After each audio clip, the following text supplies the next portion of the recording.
February 19, 1942.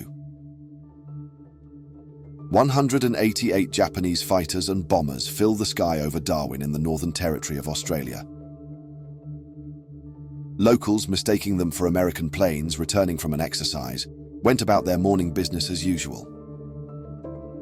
The air raid sirens were sounded, but they were sounded too late. The first group of Japanese planes hit their targets with deadly accuracy. Explosions tore through the harbour, sinking ships, destroying planes, and causing widespread chaos. The USS Peary, HMAS Mavie, and several other ships were turned into burning wrecks, with debris and oil scattered across the water. The defenders on the ground only had a few anti-aircraft guns. The 14th Heavy Anti-Aircraft Battery were terribly unprepared. Having not even been allowed to practice firing the guns, they had little effect on the Japanese Zeros and bombers.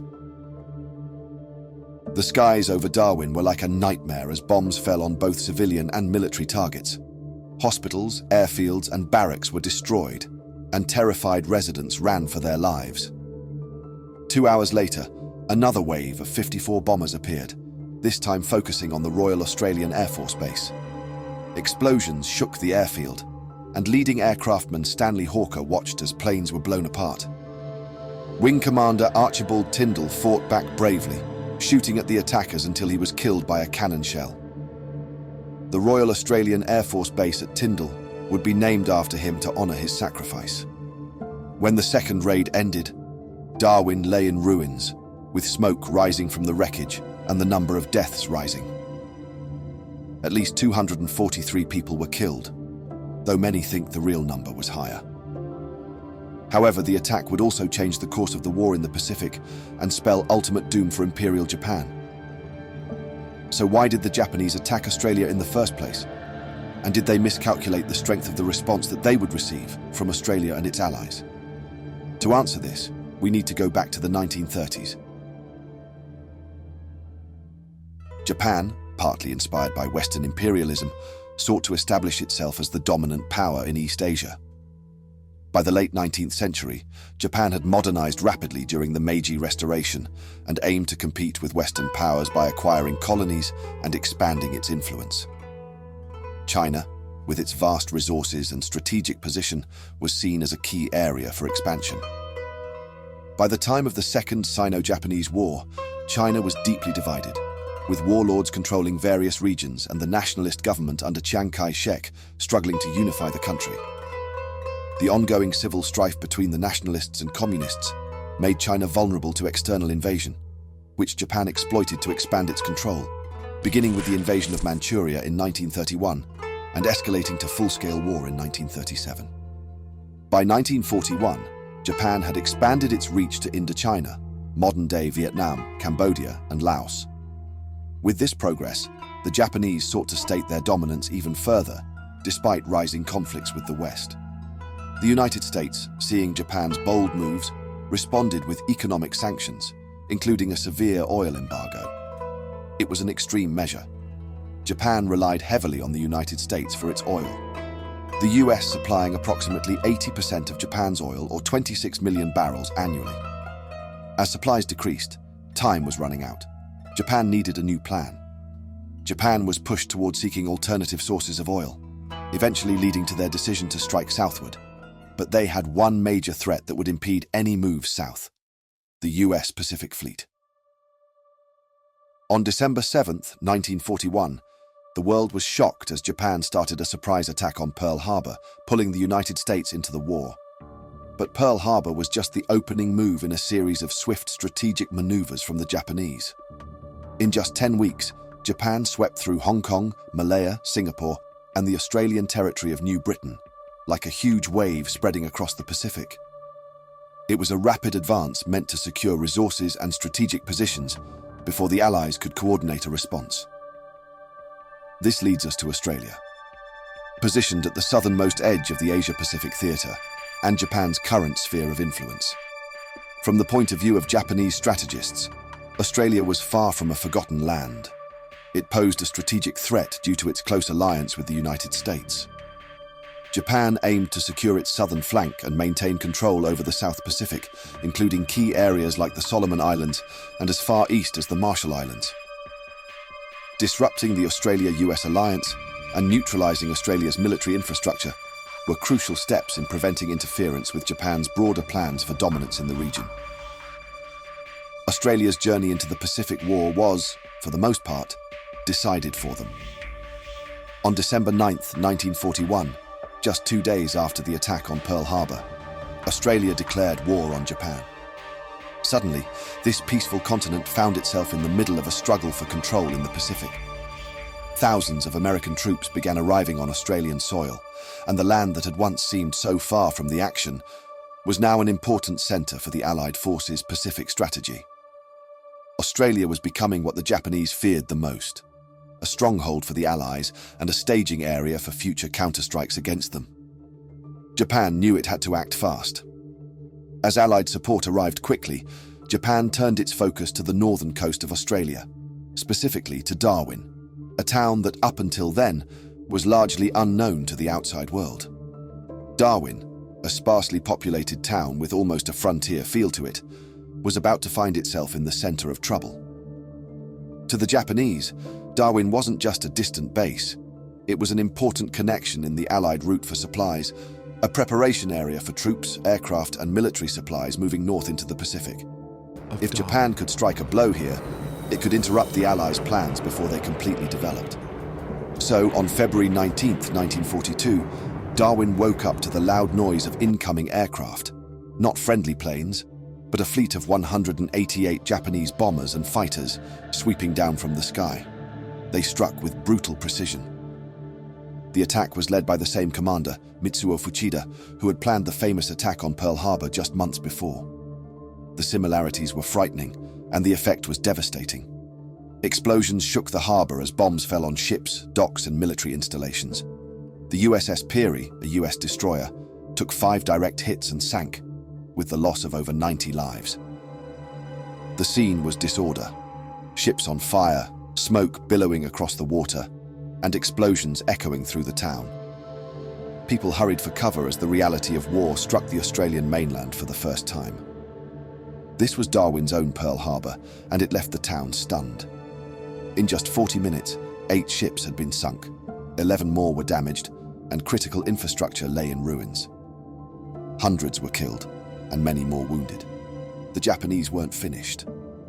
A second wave of bombers came roaring in just hours later, targeting the airfields and military bases around Darwin. More buildings were destroyed, and the once busy harbour was left a shattered reminder of the intensity of modern warfare. This was only the beginning. Between February 1942 and November 1943, Japan launched an astonishing 97 air attacks on various towns and military bases on Wyndham, Port Hedland, Derby, Darwin, Catherine, Townsville, Mossman, and Horn Island. The raids came like hammer blows, aimed at keeping the Australian forces off balance and ensuring the Allies couldn't use the north as a starting point for their counterattacks. In Broome, a remote town on Australia's northwest coast, a Japanese raid in March 1942 targeted flying boats loaded with refugees from the Dutch East Indies. The attack left many of those boats destroyed, scattered across the shallow waters. These raids weren't about conquest. They were meant to cause disorder, to terrorize, and to keep Australia and its allies from gaining any footing in the region. On May 31st, 1942, 3 midget Japanese submarines sneaked into Sydney Harbour, bringing the war to Australia's largest city for the first time. The intended target was the USS Chicago, a US heavy cruiser, but the torpedoes missed and struck the harbour bottom near HMAS Mavie, an old ferry being used as a naval barracks at the time.